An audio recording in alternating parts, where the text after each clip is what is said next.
Today on CityCast Denver, I am happy to report that the Colorado Avalanche are rolling through the NHL playoffs.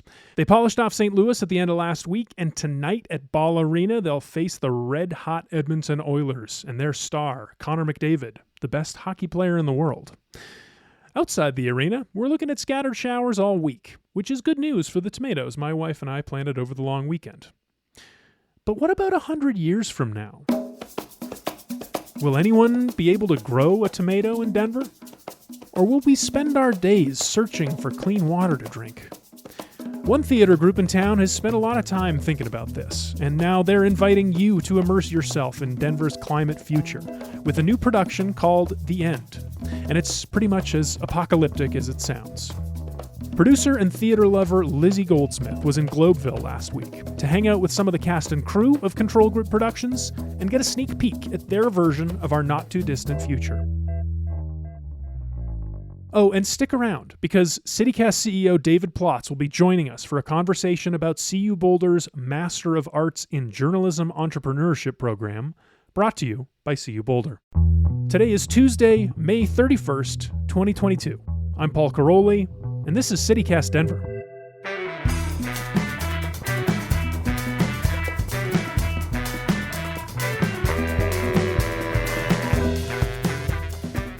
Hey, it's Lizzie.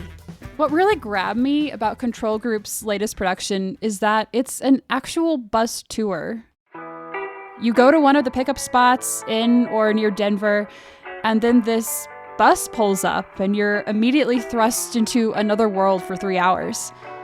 And in a lot of ways, I don't think it's too different of a world than the one we already live in. This is a more progressed climate crisis than the one we're dealing with, sure, but the characters are reacting the same ways we're reacting. Some are giving up hope, some are living in a bubble of their own making, and others are trying to change their world for the better.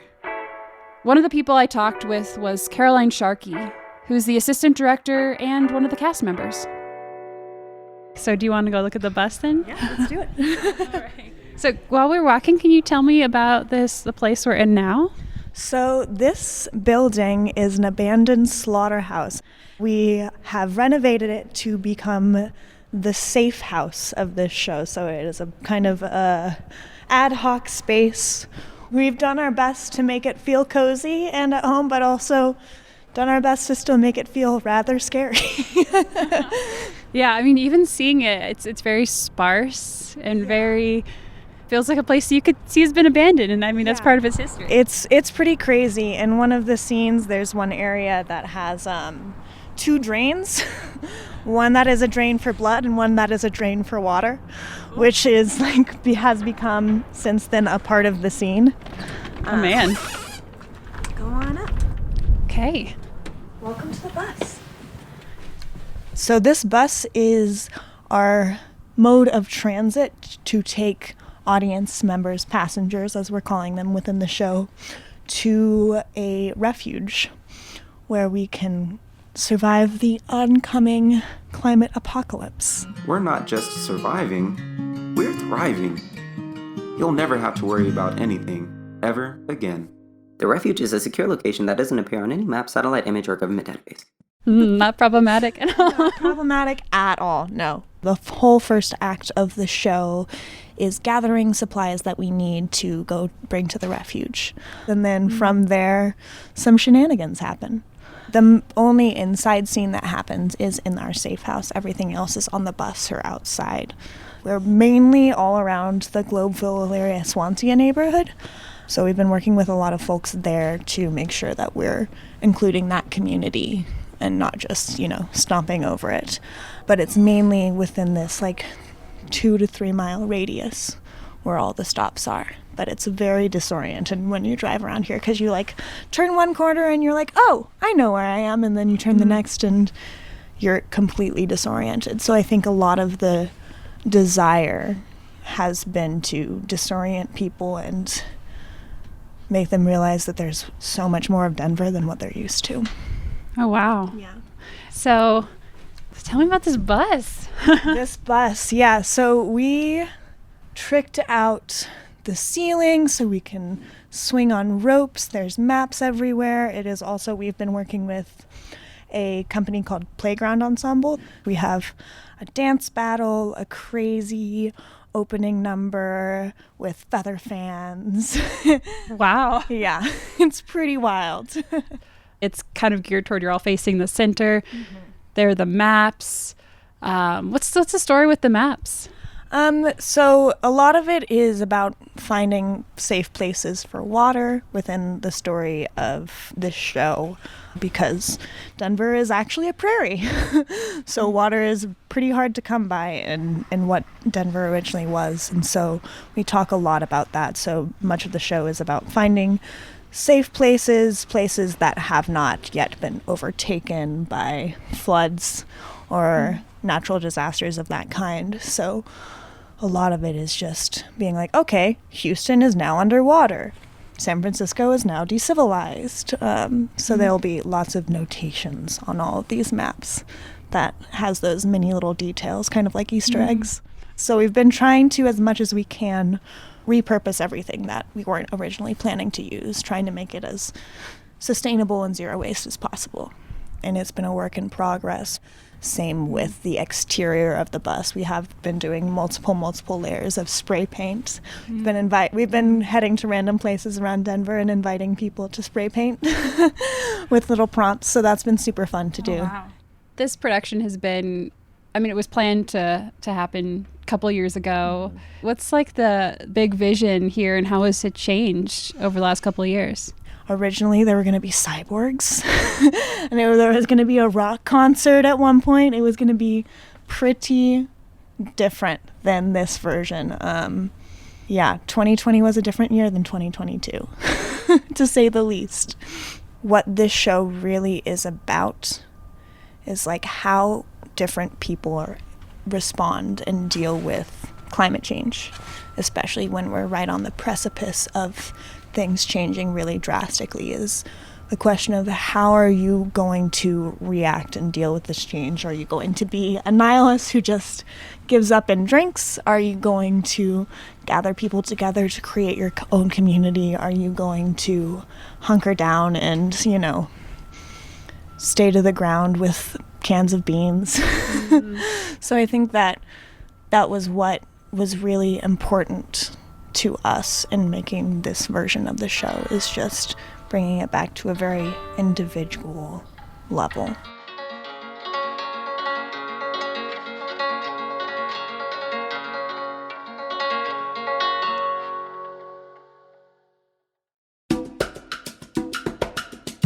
This episode is brought to you by Aura Frames.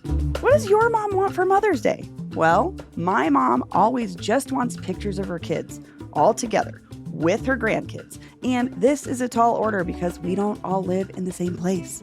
So I hate to spoil this for you, Brooke, because I know you're listening, but you're getting an Aura digital picture frame for Mother's Day, which is coming up soon, like May 11th. So don't forget. Aura Frames was named the best digital photo frame by Wirecutter and featured in 495 gift guides last year. So next time you need to call your mom, you can also send her a new pic of you from that trip you've been telling her all about, right from your phone. I think the only picture my mom has of all of us together is at Casa Bonita.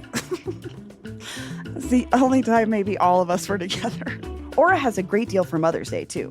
For a limited time, listeners can save on the perfect gift by visiting auraframes.com to get $35 off plus free shipping on their best-selling Carver mat frame.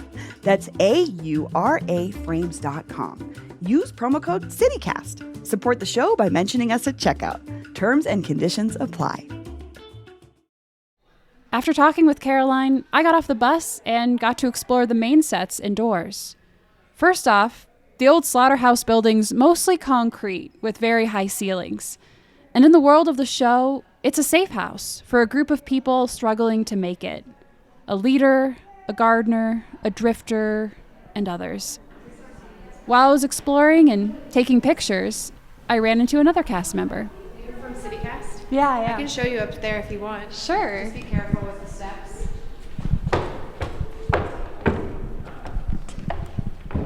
So is this all part of the garden then? Yeah, this is part of the garden. This is my hangout spot. Okay. What's your name and who do you play? My name's Krista, and I play in this scene Altha. And Altha is the gardener's assistant, and I live here. So this is my little secret hangout spot that only a few people get to see. It seems very all-consuming, like prep for it. And I know it's been like kind of a years in the making thing. I think that your comment about being all-consuming is very true. And I think that it has to be in this process. Like, if you're not all-consumed by it, you're not able to actually pass on the feelings to your people that you're leading around. So part of that is hard because you end up, it's exhausting. But that's so important to this process, because if you don't feel it, then it just doesn't communicate. So Yeah, so much of theater is like escapism, right? And like, and this is not escapism. definitely not. And I think that can register to people in very different ways. Some people who will come to the show will probably be very agitated and perhaps leave not getting the experience that they thought. Some, I think, will be totally transformed, and some will be so in it that because they've had the experience of it. So I think that's what makes it exciting for us as performers. You just never know what kind of people you're going to get, which makes it not just a service to the audience, but makes it reciprocal. What are you most excited for in this role with this production? Probably to like change people's hearts. They get to actually experience the emotions of what it might feel like to live in an apocalypse, which is something you can only really imagine, but to feel is a whole other thing. I think that we have a lot of ideas that if talk was enough, that things would happen, but it's not enough. People talking about ideas, I think, is always important, and I think researching and learning and all that it makes a big difference in the way you see the world. But I think sometimes the way we feel, it makes us act. I think we always are like, oh yeah, all of Florida will be underwater. That's not me.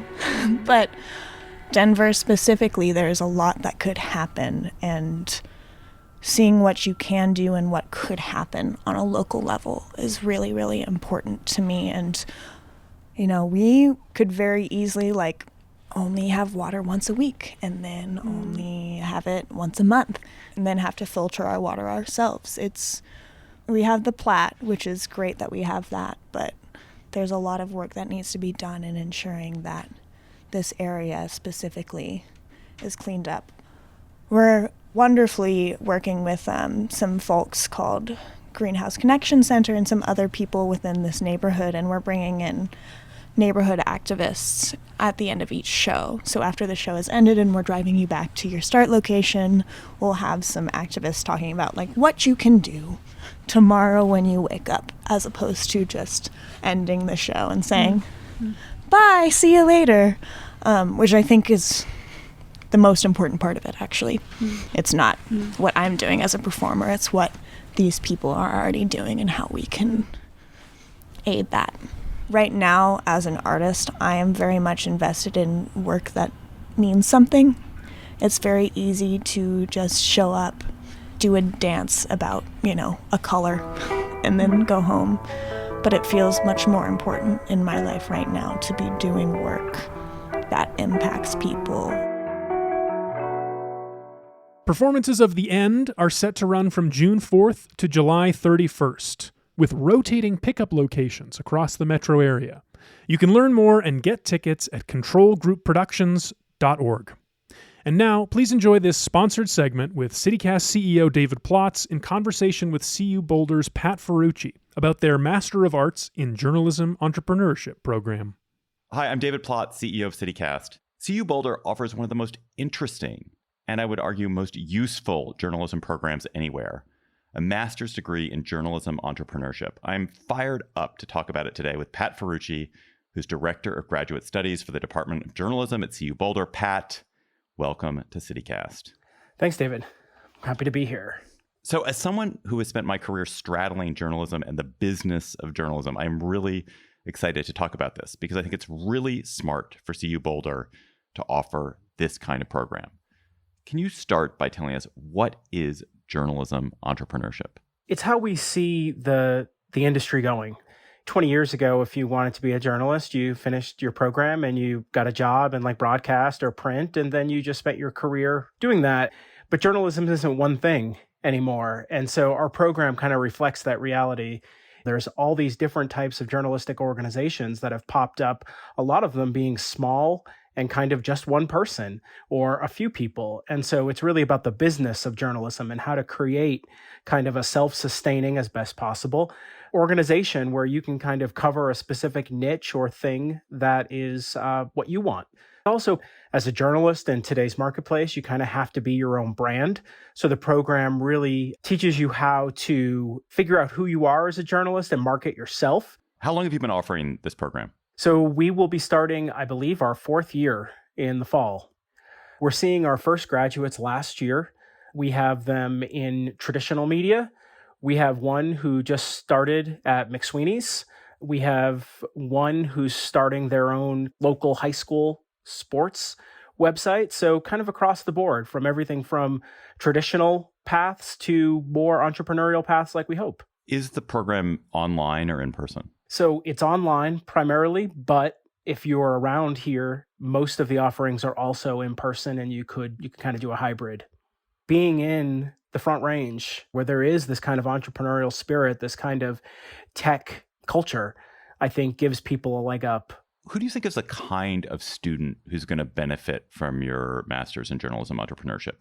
We were really looking at people who are kind of in a mid-career stage, who either are in journalism and kind of want that extra knowledge to be able to do their own thing, but also people in other areas. I think we're in a moment, right, where journalism is really important. And I think we're seeing a lot of students, both at the undergrad and graduate level, who really see how they can make a difference and need to make a difference, whether it's activism, whether it's sustainable journalism. And that's what we're looking for, those people who are passionate about doing something with journalism that might not be the traditional path. Pat, what goals do students have when they begin the master's program? Well, I think the main goal is that students want to do something specific. So, for example, we have a student who is really interested in doing humorous feature stories about people in the tech and business industries. That's not something that you'll find in regular journalism necessarily.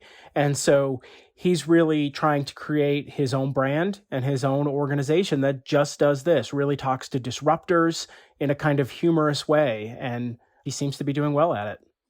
Pat Ferrucci, thanks for joining me on CityCast Denver. Learn more about CU Boulder's Masters in Journalism Entrepreneurship at colorado.edu/program/MAJE. Thanks so much, David. And here's what else Denverites are talking about. Gun violence. Still. It seems to me it's got this whole city on edge. After the horrific shooting in Texas last week, Denver Public Schools amped up security. Then, Northfield High School had to lock down after a tip about a gun on campus. Turned out to be a paintball gun. And then on Saturday night, reports of gunfire sparked a chaotic scene at the Spring Carnival at Aurora's town center. The police found no shell casings or any other evidence of shots fired. And no one was hurt in either case, thankfully. But I think these false alarms make it pretty clear we can expect more talk about gun control in the coming weeks. And here's something that's been really bugging me. Last week, Denver Parks and Rec announced that they are shortening their already too short outdoor swimming season. Apparently, they haven't been able to hire enough lifeguards, so the public pools won't be open until June 13th, which is a week later than planned. So if you know anyone looking for a summer job, I'm going to drop a link to the lifeguard application page in our show notes. And that's all for today here on CityCast Denver. If you enjoyed the show, why not take a minute to tell a friend about us, rate the show wherever you get your podcasts, and subscribe to our morning newsletter, where today, Peyton is writing about a great way you can help stave off climate catastrophe.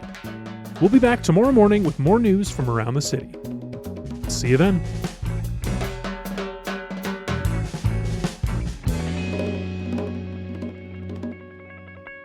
The one we already live in. Oh no. Shh. I thought that might have been an ambulance or something going by. Just Toothless.